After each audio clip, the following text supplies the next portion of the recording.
There's something Don't touch it! Don't touch it! Kendra has woken up. I'm going to get my revenge against each and every one of you. We're gonna rot in here. Will the Donnas be able to rebuild their bond and make it strong enough to withstand new challenges? Prima donnas.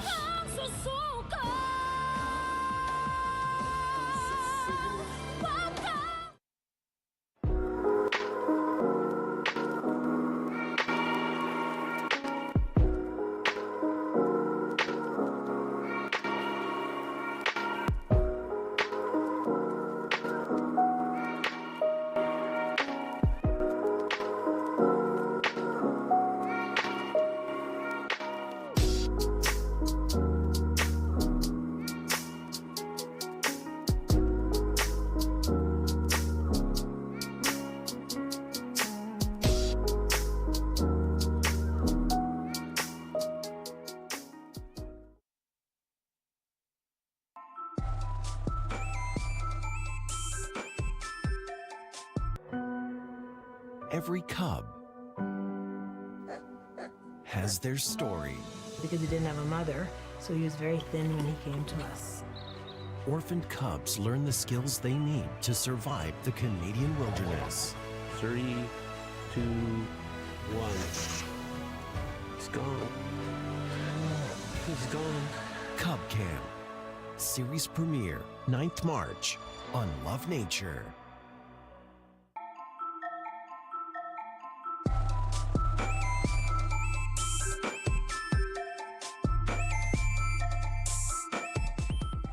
The TV1 News is proudly brought to you by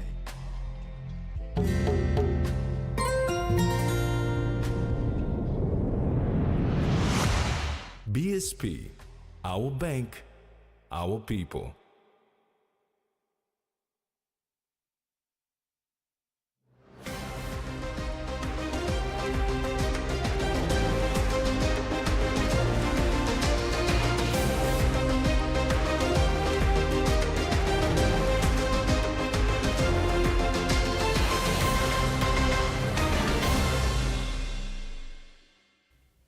Hello, this is TV1 News. Thanks for joining us.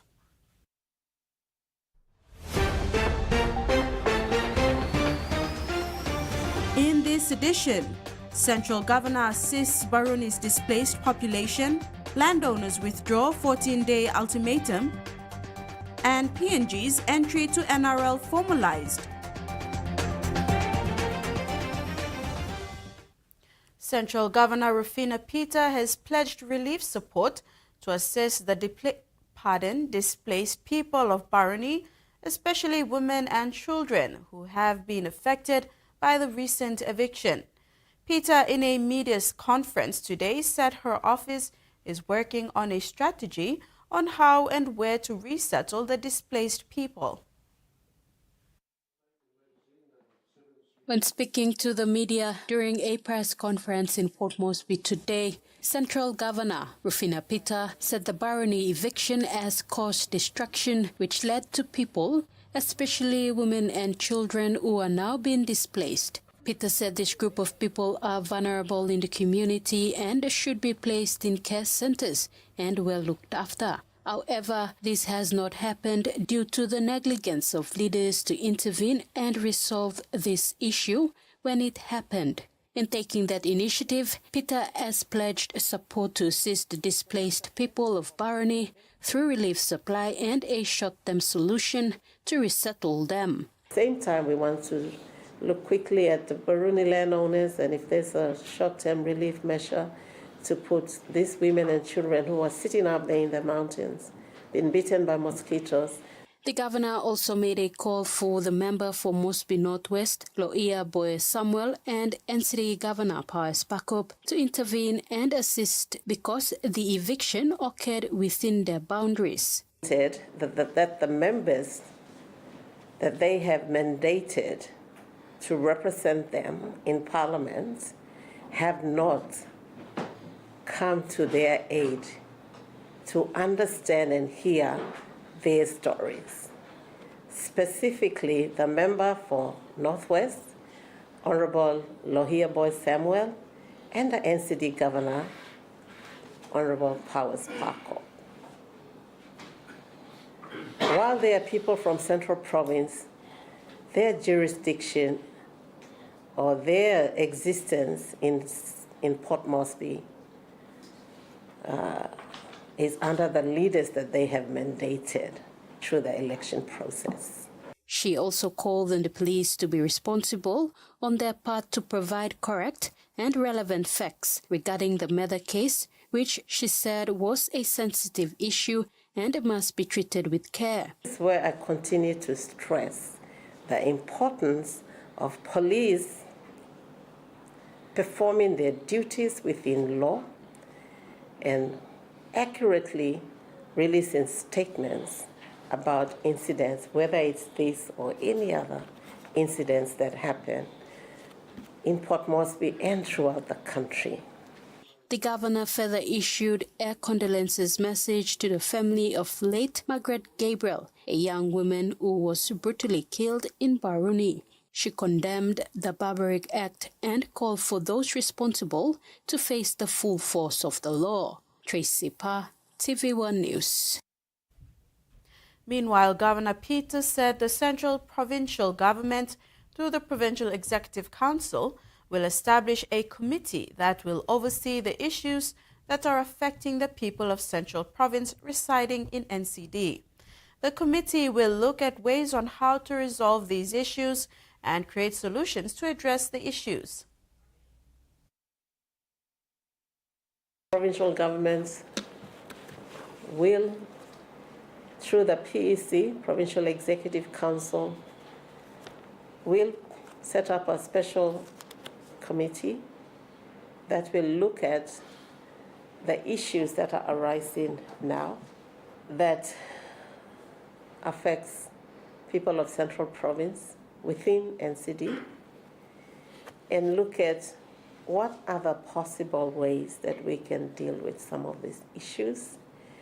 The committees will look specifically at issues like Baruni and that type of case, but there will be other cases that the Provincial Executive Council subcommittee and the bigger special committee will look at to deal with some of the issues, or the critical issues that are affecting the people of Central Province in NCD. Prime Minister James Marape has flown to Australia today, where he is scheduled to meet with the Australian Governor-General Samantha Mostyn, Westpac Group, who are the major sponsors of NRL, and the chairman of NRL, Peter V'landys. While there, he is also scheduled to visit the Australian National Library and Archives, where all key documents containing pre-independence information will be handed over to him. Prime Minister Marape is on a two-nation visit, with his next stop in Solomon Islands before he returns to the country next week, Wednesday. Treasurer Ian Link-Stuckey will be the acting Prime Minister in his absence. Following the final signing of the NRL deal yesterday, signifying the inclusion of PNG as the 18th team in the National Rugby League, Prime Minister James Marape says his trip to Australia now is part of the lead-up activities as PNG prepares to field a team in 2028. Today I'm flying out to Sydney. There's a scheduled meeting between the Governor-General tomorrow, as well as Westpac, the major sponsor of National Rugby League, and National Rugby League, General of the National Rugby League also tomorrow. So it's a full day for me tomorrow. While Marape has not disclosed the agenda of his meeting with the chairman of NRL, Peter V'landys, Daily Telegraph in Australia has reported that V'landys has struck a deal on a landmark $150 million or 357.7 million kina compound to house rugby league stars who make the move overseas to play for Papua New Guinea. On Monday, the Prime Minister will visit the Australian Library and Archives, where he will be presented files and documents containing pre-independence information as the country prepares for its 50th independence anniversary. Documents preceding independence, especially key, crucial documents that I need to compile for our 50th anniversary program. Australia National Archives has them, and we'll be privileged to be given copies. On Tuesday, Marape flies to Solomon Islands for bilateral talks with the new Solomon Island Prime Minister Jeremiah Manele, a first meeting since Manele became Prime Minister. While there, Marape will meet with other ministers from the Pacific, where discussions will be centered around the fisheries sector in the region. A big international meeting in fisheries that is taking place in Solomon Islands, PNG, the Southwest Pacific, the Pacific in general have big fishing interests, and that is an important conversation that I'll be part of in our bid to ramp up fish business for our country and for our Pacific Island brother and sister nations. So, with him and the Deputy Prime Minister both overseas, Treasurer Ian Ling-Starkey will be acting Prime Minister for almost 1 week. Ruth Rongola, TV1 News. Prime Minister James Marape is concerned at the lack of performance by government departments, and as he continues to hold meetings with heads of departments and ministers, he again warned that he will not hesitate to terminate non-performing heads of departments and cabinet ministers. Talk about public servant, I want to indicate to the media and to the country, I've had strong meetings with our public servants and ministers the last 2 weeks, and it will continue when I come back next week, into the following week. And we are taking a honest review on ourselves. I've been Prime Minister 6 years, and I told all of them, I expect results, not telling me we're going to do this. So they've come in and holding them to account to what they've done. And some heads will roll. Some heads will roll without needless to go beyond this one. For those who've underperformed, we will be getting issuing letters for them so that you're better placed elsewhere. You move to this space. Minister for Petroleum Jimmy Maladena, in a press conference today, has announced the government's intention to file a Supreme Court reference in order to seek legal clarification regarding the implementation of the ministerial determination related to Petroleum Development License, or PDL2. This move aims to provide guidance on whether the beneficiaries from the Kutubu region are recognized under the provisions of the Oil and Gas Act. By initiating this legal process, Maladena intends to ensure that the rights and interests of the landowners affected by the ministerial determination are upheld. Nonetheless, Maladena remains hopeful that a resolution can be reached through dialogue without requiring the court's intervention. He further emphasized that while discussions continue, landowners have now agreed to withdraw their ultimatum to the state as all parties work towards a lasting resolution within the confines of law and equity. We've decided that for both parties and the leaders of the both parties, they have to get the power from the people they represent. And at the moment, they don't have that power because all the incorporated land groups have been deregistered. So we've all decided on both parties to go back, re-register those land groups, and from the representation they got from the land groups, incorporated land groups, they will make votes, or they will cast their decisions and make and vote under those ILGs grouping, which are incorporated, and then they will bring those votes back to the associations, and then the association can make a decision whether we accept the determination or we don't accept the determination. He further highlighted that despite some disagreements, there are promising areas of agreement that can be built upon in the coming days and weeks to find a sustainable resolution.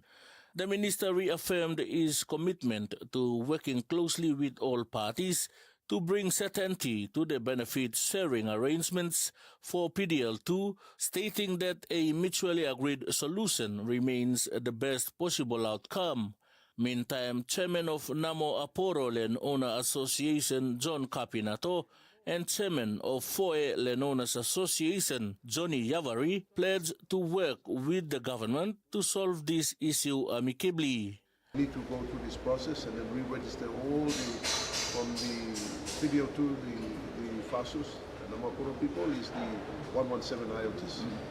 So if we are going back, as Minister says, to re-register, we are not going back because it's a brownfield.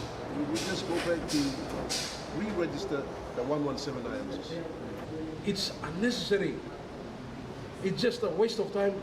It's just unnecessary. We are putting too much stress on our small people, you know, and we're supposed to do something better.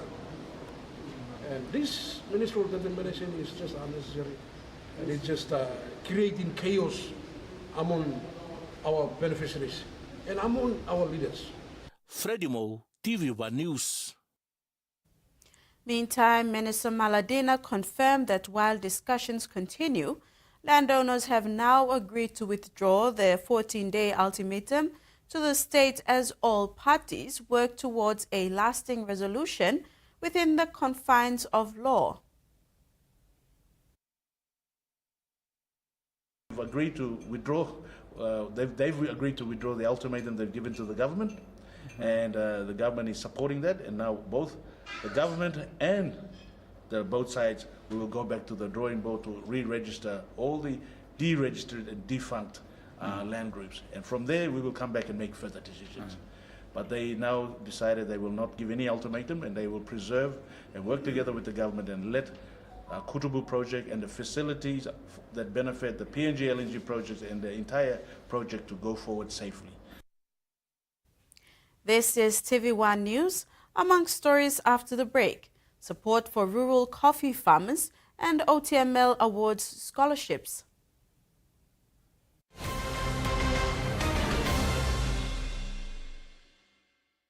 Experience a convenient and smarter way to do your banking with BSB Mobile Banking. You don't have to leave the office or your home to pay for bills. You can view your account balance, transfer funds, top up phone credits, or purchase Easy Pay units wherever you are. Visit your BSB branch today to register now for BSB Mobile Banking. BSB Mobile Banking, the smarter way to bank. BSB, our bank, our people. A true champion is measured by their courage, their determination, and their passion to never give up and to always keep trying.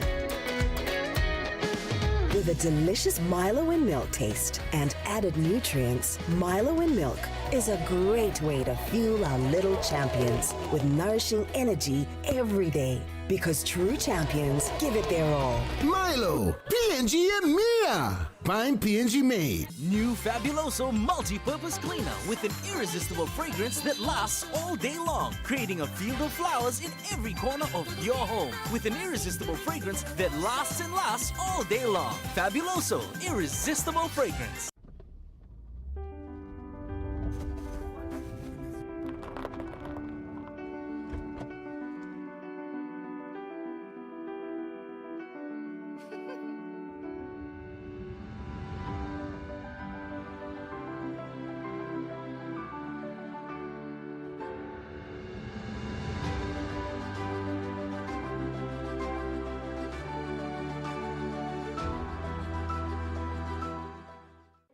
Meet the bank for everyone, everywhere. As People's Microbank, we were proud to be a bank for the people. Now as National Banking Corporation, we are bringing modern banking to all in Papua New Guinea. With more branches and our friendly staff ready to assist you in more places, we are making money matters simple and fair. So wherever you are, however you say it, say hello better banking. Learn more at nbcpng.com.pg.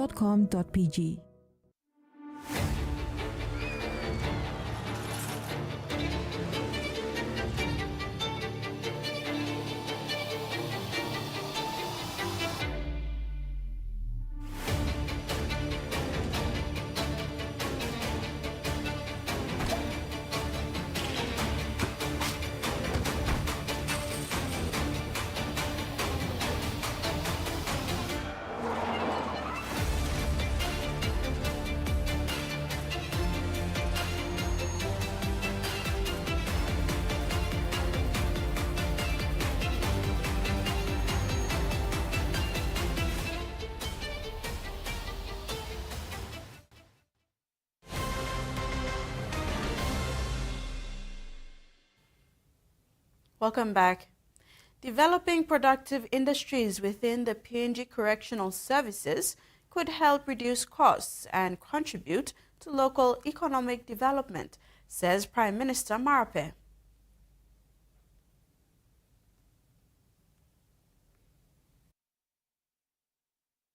Prime Minister James Marape had a meeting with the PNG Correctional Services Acting Commissioner Bernard Nepo, Minister Joe Cooley, senior officers and staff in Port Moresby on Sunday, 16 February, when he expressed several positive aspects of the Correctional Services management.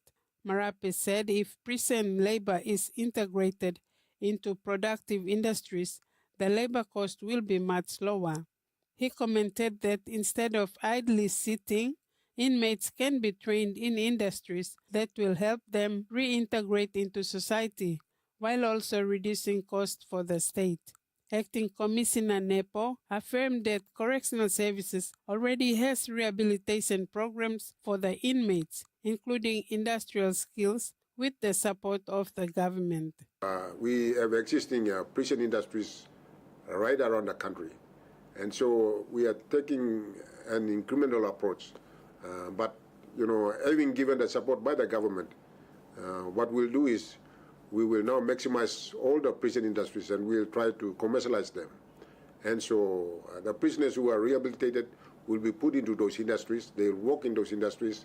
And if we generate enough money, at least they have some money in their account. And so when they get released, they'll go out with the skills, with the tools that we'll issue, and then, of course, accompany them with the certificates. Marape urged the PNG Correctional Services leadership to think beyond short-term operations and work towards a transformative correctional system that will define PNG's future by 2045. I am determined to secure funding, and so we're able to put up additional classrooms for those trainings to eventuate, and probably, if not this year, next year, we'll put up classrooms, additional classrooms for all around the country.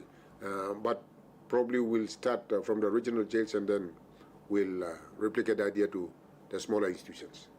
Marape affirmed the government's commitment to invest in correctional services, security and rehabilitation programs to ensure it is not just a detention facility, but a key contributor to Papua New Guinea's development. Frida Kana, TV1 News.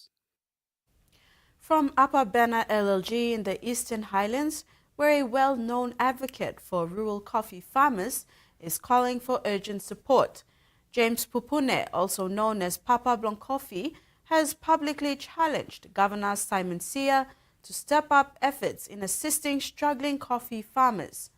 Pupune believes coffee is the key to a better future for families in rural areas.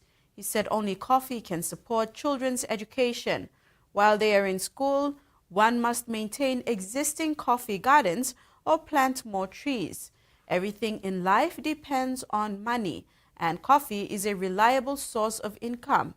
Pupune made an emotional plea last week during the grand final of the Megabo Back to School Games, urging the governor to take action.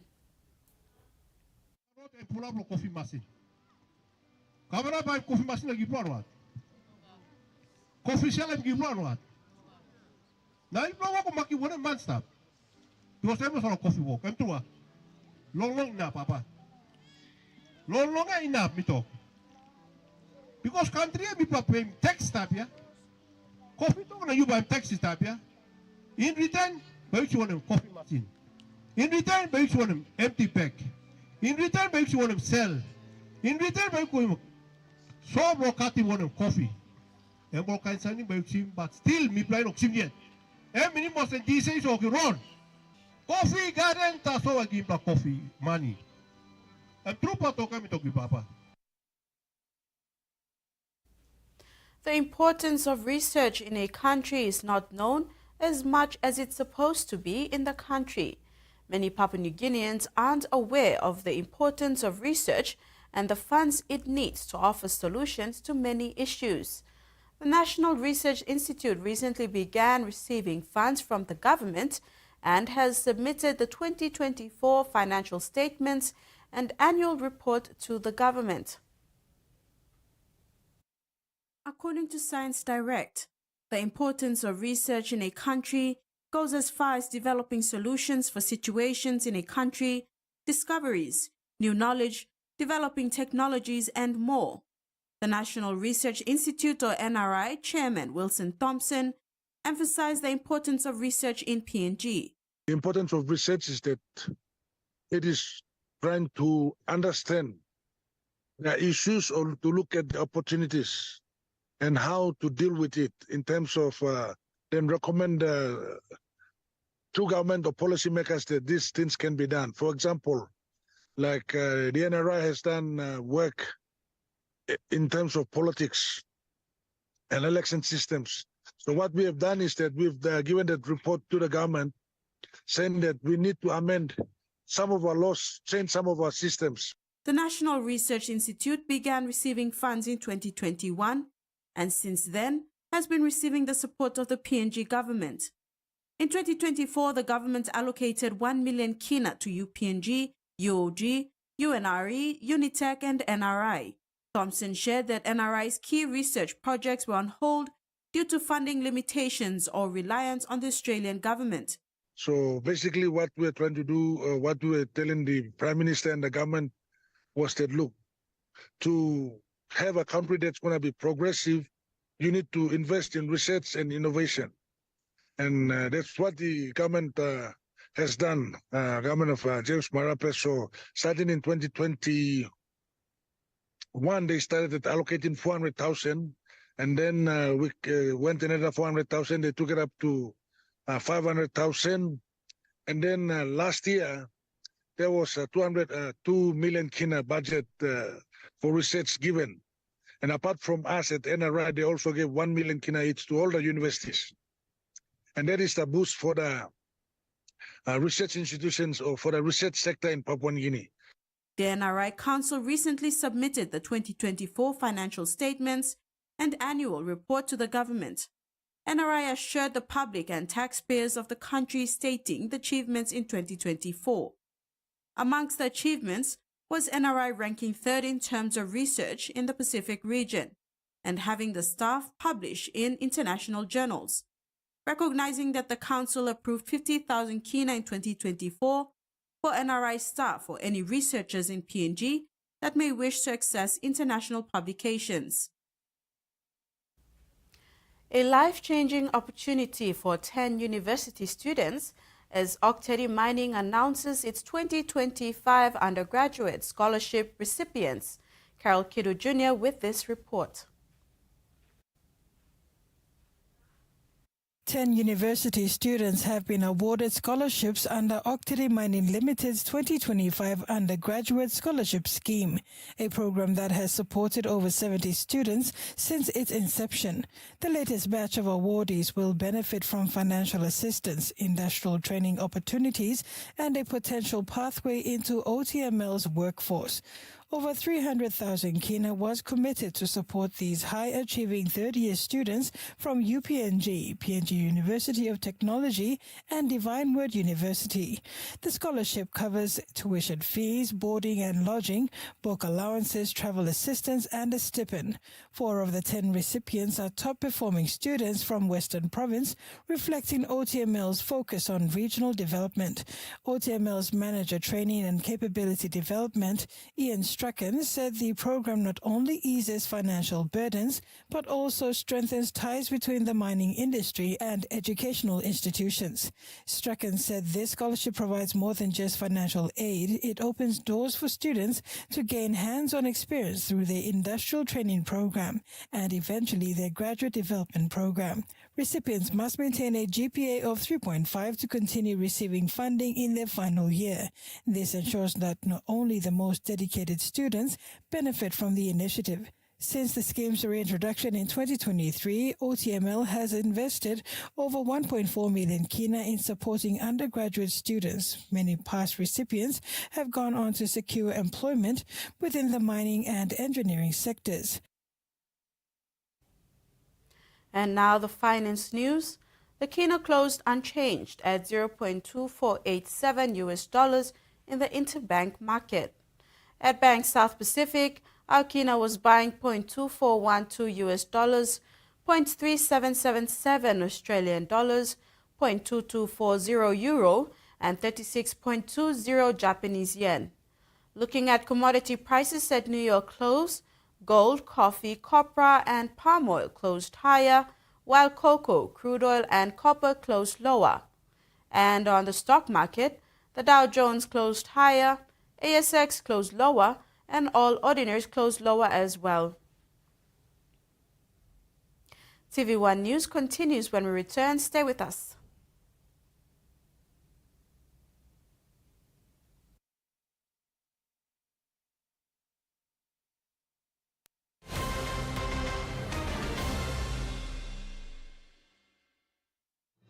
Experience a convenient and smarter way to do your banking with BSB Mobile Banking. You don't have to leave the office or your home to pay for bills. You can view your account balance, transfer funds, top up phone credits, or purchase easy pay units wherever you are.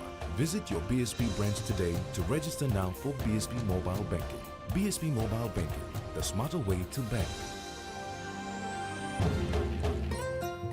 BSB, our bank, our people. Hiya, Mama. You wait then, but me add him special flavor. Put in more flavor, put in more taste. Magic kakaru, get up and big smile on face. Time for kim chicken, a great kumutu. Sip, sip, the moo, yes, magic on you. Maggi, the taste P&G loves. Hey, do you know that Cellmoney gives you twice the digital credits you recharge when you top up your phone with Cellmoney? Yes, I have a good news. So now I put 3 kina in my phone. I receive 6 kina credit. Well, that's why now I like to top up 5 kina because I receive 10 kina. And then I use my credits to call, send text, or get data. Let's go to a digital store or Cellmoney agent today. Deposit money in your Cellmoney wallet to top up and receive the double credit. Dial *888# to do it all with Cellmoney. Cellmoney, do it all with Cellmoney.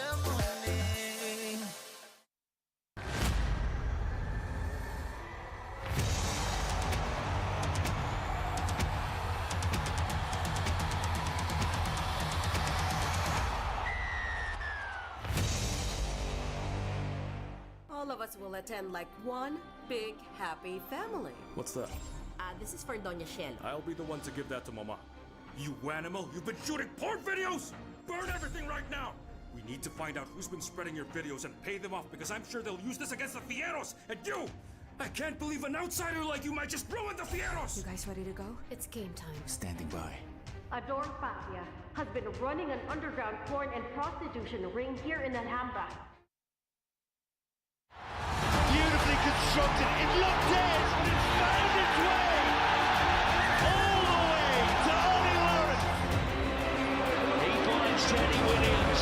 This is heading for the try. And Aaron Wainwright has got it down. And Wales had their try. Madol Duhan. On to Galdisi. Galdisi with a dummy. He threads it through. Campbell also is after it. And Campbell also scored the try.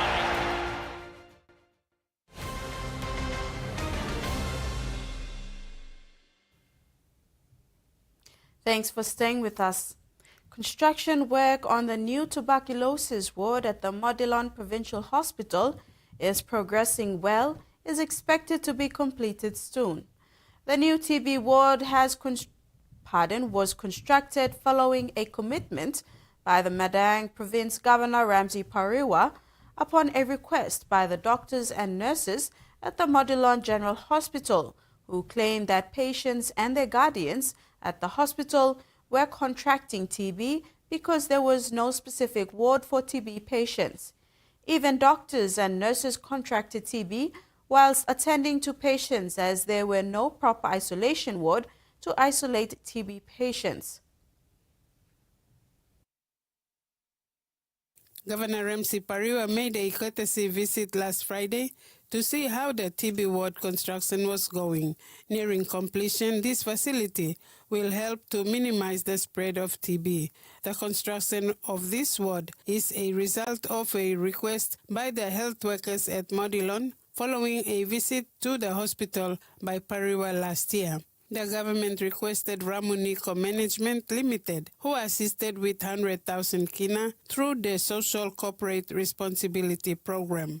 Sampla money that problem inside internal problem lo body. Sampla all action cuttings no leka. But I'm also close to long. All money got TV. We ni go lo narpla man and kisin TV now. One can also all doctor na nurse too. Chief Executive Officer of Modilon Provincial Hospital, Dr. Sammy Thomas, was grateful for the project. He emphasized that there is so much yet to be done for Modilon in order to have it function as the Level 5 hospital it should be. Other facilities, such as the emergency, outpatient, maternity wards, and living quarters for health workers, will also be constructed. The construction work is being done in accordance with the Health Standard Building Procedures, which was approved by the Medang Provincial Health Authority. Frida Kana, TV1 News. Post PNG officially opened a branch at the 9-mile Makana Eliseo Mall today with the aim to expand its footprint to where its customers are. This new launch will be Post PNG's 11th branch in the city.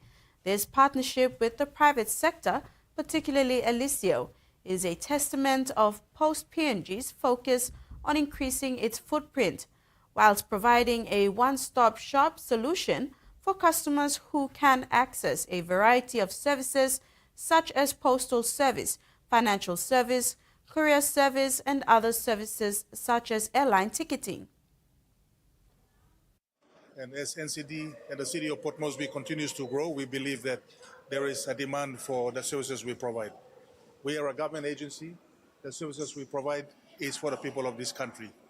Eliseo and Postal PNG is not the first time to cooperation.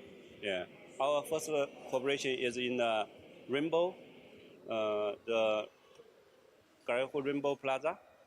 Yeah, we have a good cooperation there. And the next one is our second time cooperation. And I also believe in next years, we have more cooperation. In regional news, on this day 83 years ago, Darwin came under attack in the single largest foreign strike on Australian soil, mounted by Japanese forces who rained bombs on the city. 252 people died in the strikes that changed the Northern Territory forever. A heart-stopping display, giving a glimpse of Darwin in 1942.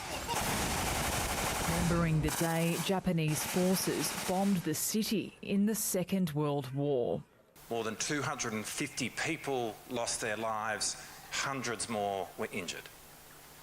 This was the day that the war came to Australia.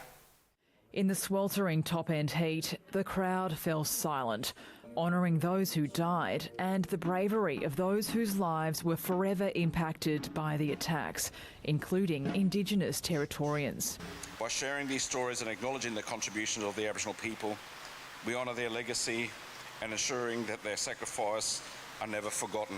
The commemoration's message of sacrifice and hardship, bringing home the grim reality for young men at the time. Kind of strange, like all those people that fought for us were really young. They're like, some of them were 17 years old. The emotional event drawing relatives of those who survived the assault. It's a must for an Australian who cares about our history, about our just the flow of events, you know, that make us who we are. As crowds gathered here at the Cenotaph, a key theme of the speeches at this year's bombing of Darwin anniversary focused on Australia's increasingly important alliance with Japan.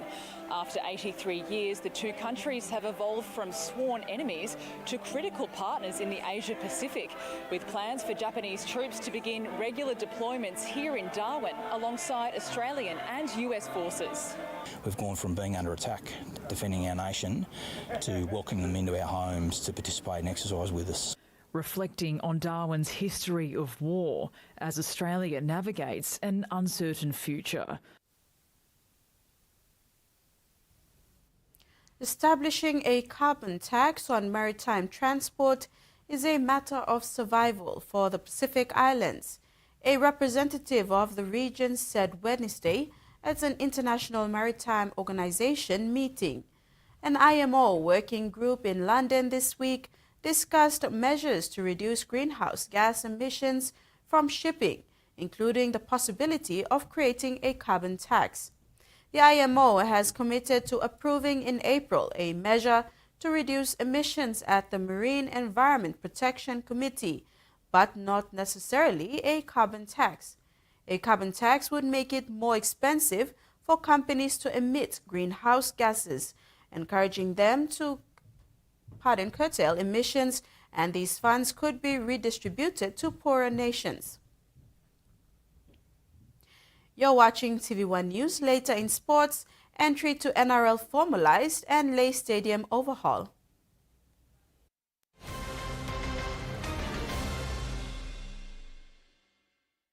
Join Digicel and enjoy the network that rewards you with a whole lot more.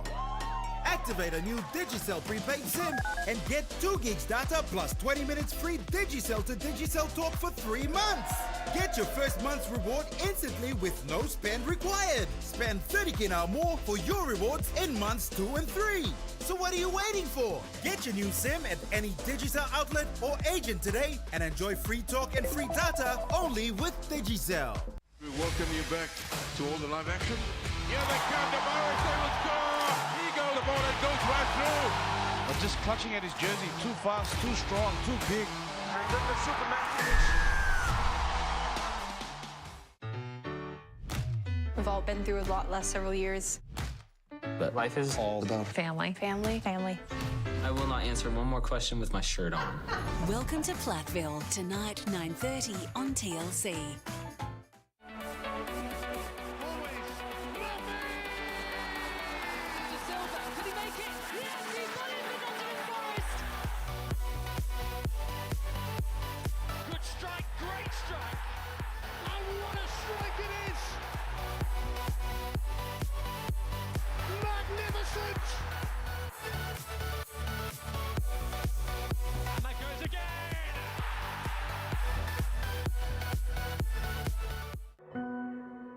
Every cub has their story. Because he didn't have a mother, so he was very thin when he came to us. Orphaned cubs learn the skills they need to survive the Canadian wilderness. 3, 2, 1. He's gone. He's gone. Cub Camp. Series premiere, 9th March on Love Nature. In the Pacific, sport is a lot more than just a game. It's about mana, the spiritual power within us all.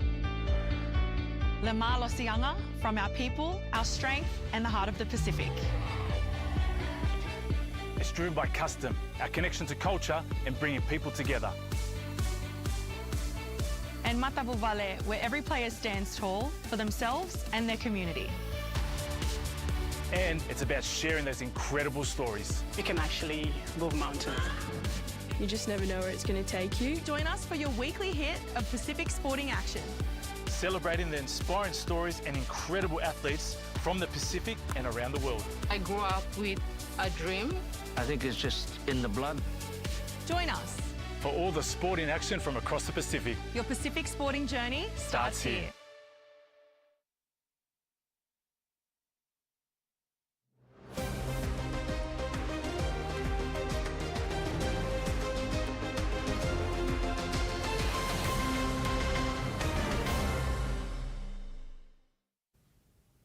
Welcome back. A milestone signing ceremony to formalize PNG's entry to NRL took place on Wednesday night, February the 19th, at the Sir Hubert Murray Stadium. The momentous occasion signifies PNG as the 18th NRL team in 2028, following the historic announcement in Sydney last November. Officiating at the signing ceremony were PNG Prime Minister James Marape, outgoing Australian High Commissioner to PNG John Fix, and PNG NRL bid CEO Andrew Hill. In his keynote address, Prime Minister James Marape reaffirmed the significance and transformative power of sport in uniting the nation, with particular emphasis on Rugby League's role in fostering national cohesion. He again stressed optimism that having a team in the National Rugby League NRL would serve as a unifying force, bringing people together regardless of their diverse cultures and traditions. Prime Minister also stressed the importance of the PNG NRL Bid Academy program that will add value and form the foundation for the PNG NRL team. In his closing remarks, Prime Minister challenged the menfolk to respect women by defending the land because women and girls need their greatest support at this time. Prime Minister alone cannot fix this. Your ministers alone cannot fix this. It starts from the floor up as we come from the top down. Let's meet halfway. The halfway spot, halfway space is older sons respecting daughters, respecting this country. There is no point, there is redundancy in you supporting your team every Sundays if you don't respect the sister in your neighborhood, the daughter in your neighborhood, the woman in our neighborhood. This team, one dream, one aspiration, one country, one nation, one people. This team must be the moment in which our national character is shaped for the better, ignoring tribe, ignoring personality, ignoring politics, ignoring whatsoever, but putting your country first. Because this team, every time it is played, will be your country first. Are you willing to sacrifice your country first moment in your community, in your place? That is the question I leave with you. Outgoing Australian High Commissioner John Fix officiated on behalf of the Australian government. He highlighted that Australia's support to PNG is more than just an NRL team. It's also about cultivating pathways and new opportunities for the youth of this country. Like PNG, Australia's approach to the PNG NRL bid was of great optimism and confidence and had no doubt on the ultimate success and endeavour both on and off the field. He went on to acknowledge and express gratitude to all important stakeholders, both in PNG and Australia. And now, ladies and gentlemen, the implementation and hard work begins. To create a franchise that will be owned and led by Papua New Guinea, to recruit the best players, staff and management by offering a chance to play for a one-country team, and to give a platform for young boys and girls in communities across the country to play rugby league and pursue their dreams. Terry Longwood, TV1 Sports. National Sports Minister Konika Hotuna-Feo has reinforced his overwhelming support behind PNG's entry to the Australian National Rugby League in 2028.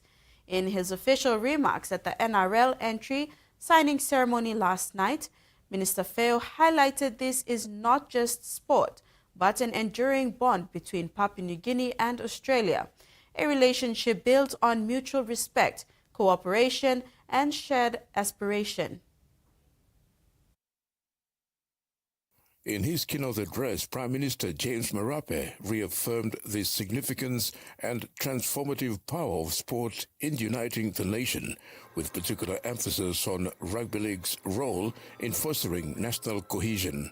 He again stressed optimism that having a team in the National Rugby League NRL would serve as a unifying force, bringing people together regardless of their diverse cultures and traditions. Prime Minister also stressed the importance of the PNG NRL Bid Academy program that will add value and form the foundation for the PNG NRL team.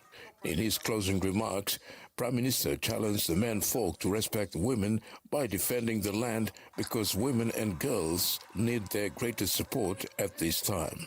Prime Minister alone cannot fix this. Your ministers alone cannot fix this. It starts from the floor up as we come from the top down. Let's meet halfway.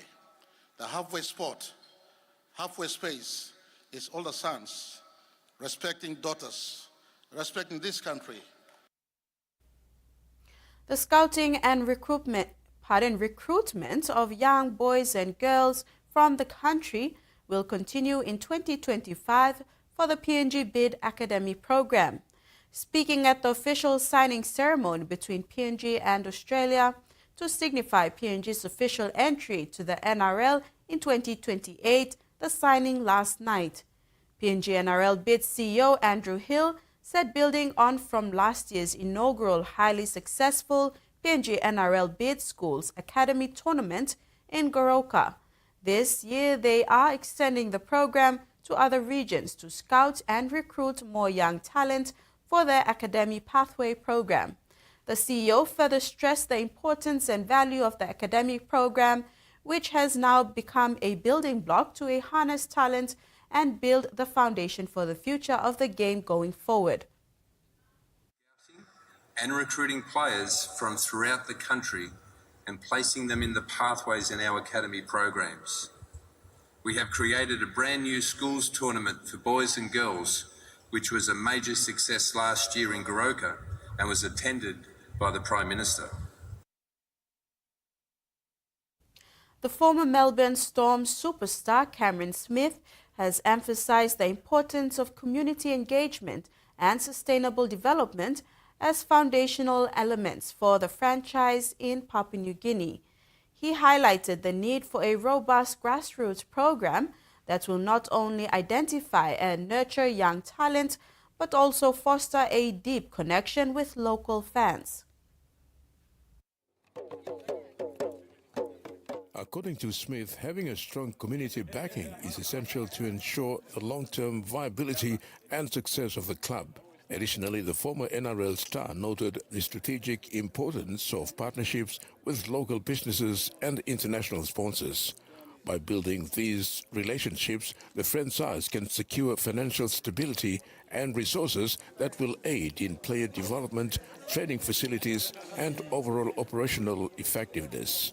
Smith also praised the commitment shown by local officials and rugby league management in PNG, recognizing their efforts in laying down a solid foundation for future success.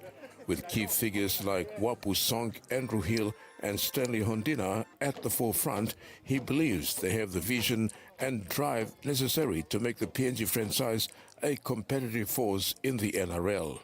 As the country prepares for its entry into the league, Smith's visit serves not only to inspire the local rugby league community, but also to reinforce the potential of Papua New Guinea as a powerhouse in rugby league. The combination of passion for the sport, government support, and strategic planning could very well set the stage for a successful NRL franchise by 2028.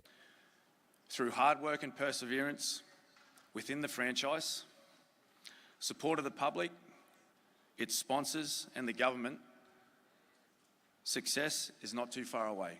Terry Longwood, TV1 Sports. Approximately 30 million kina has been allocated by the Lae City Authority for a complete overhaul of the rundown Sir Ignatius Kilage Stadium in Lae, Morobe Province. Member for Lae and Deputy Prime Minister John Rosso said they aim to complete the first phase of upgrade and open the sporting facilities to the public on September the 16th, PNG's 50th independence anniversary. The Sir Ignatius Kilage Stadium in Lae, Morobe Province was built for the 1991 South Pacific Games. Like other infrastructure in the country, it was left to deteriorate with betel-nut-stained walls and floors, a badly damaged synthetic track, and worn-out and ill-equipped gyms. Under the leadership of Lae MP John Rosso, the Lae City Authority took over the stadium's management through the signing of a lease agreement on Tuesday, the 3rd of October 2023. Rosso emphasized that the residents of Lae need to enjoy well-maintained facilities. That was why the conversation was initiated with the then Sports Minister, Don Pollier, and the Sports Foundation to let LCA manage and maintain the stadium. The current stadium has been run down for a long time, and it was under the National Sports Foundation, but no attention has been given to it. And it sits in the middle of Lae with a lot of people utilize, a lot of sports people utilizing it. Got to the point where the tracks were getting dangerous.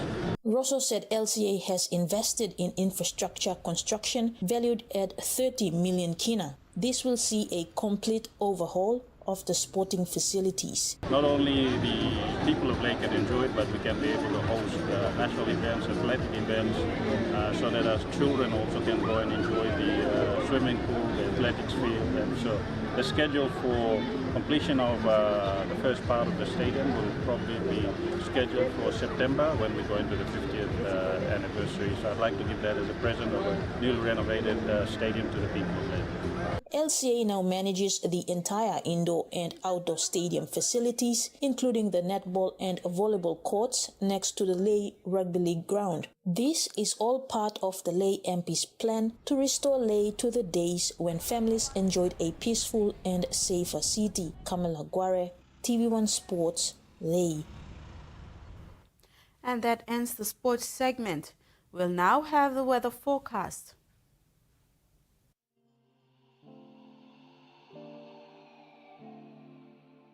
Regional forecast. Southern, Port Moresby cloudy with few showers and possible thunderstorm. Darwin mostly cloudy with few rain showers and possible thunderstorms. Mumase, Lae partly cloudy with few showers with chances of thunderstorm. Madang partly cloudy with chances of brief showers.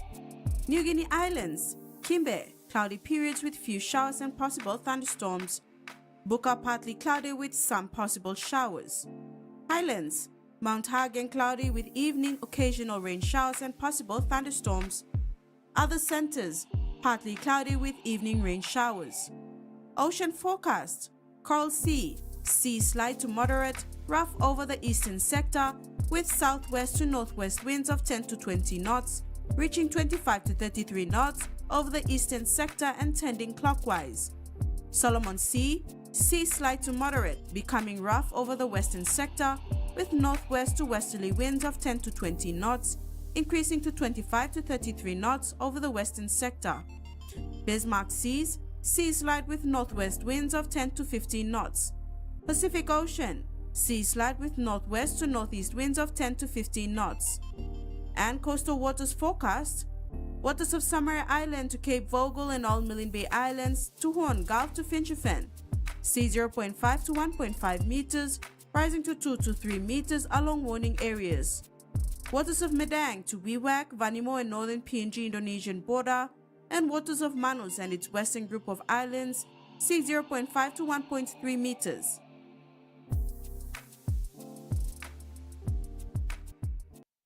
And that ends another edition of TV1 News.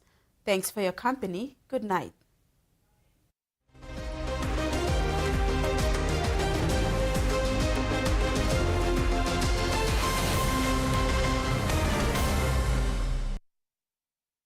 The TV1 News was proudly brought to you by